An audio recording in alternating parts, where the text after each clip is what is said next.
whatever the cost. We talked at Cephas about finding and fulfilling your ministry. Talked at Arbel about taking Christ to the world. We talked at Capernaum about starting your day, surrendering your day to Him. Caesarea Philippi, we talked about assaulting the gates of hell. We came back to the Mount of Beatitudes and talked about living biblically. Made our way to the Hill of Precipitation, the precipice there. Hill of Precipice, and we talked about serving Him courageously. Whatever the cost, whatever the sacrifice. All across Jerusalem, we've been asking how to make Christ our King at the various places where we've been. Now we come to this place, this last place. And the best reason of all to make Christ your King, because He already is.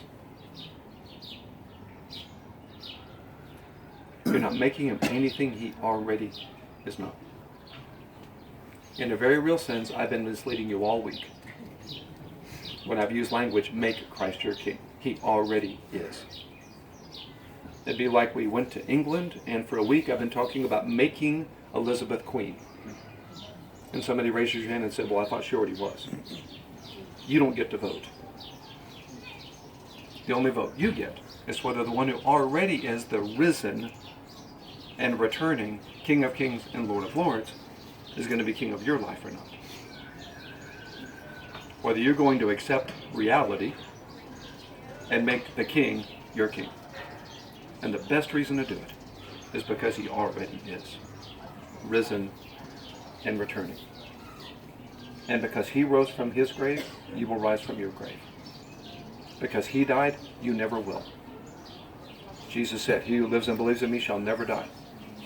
So when you close your eyes here, you open them there. When you take your last breath here, you take your first breath there. You step from time into eternity. You step from death into life. Because He died, you will never die. And your tomb will always be empty.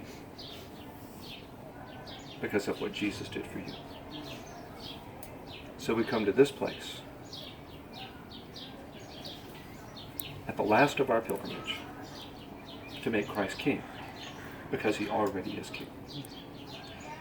I always close by reciting something that is my favorite declaration of faith outside Scripture. It was given to me when the Bird family and our family were serving in Atlanta, at a church in Atlanta. I have a dear friend there who, a longtime mentor, a remarkable world Christian leader, who found this was given this declaration.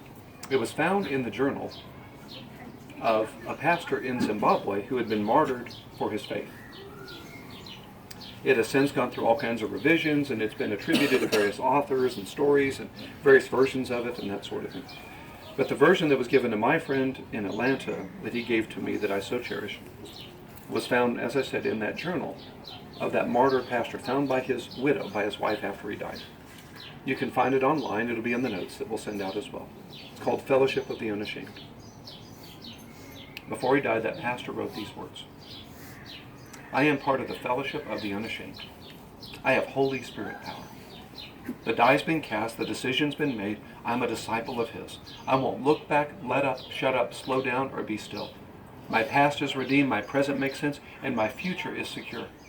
I am finished and done with low living, sight walking, smooth knees, mundane talking, chintzy giving, and dwarf goals. I no longer need preeminence, promotions, plaudits, or praise. I don't have to be right, first, tops, regarded, praised, or rewarded. I now live by faith, lean by prayer, and labor with power.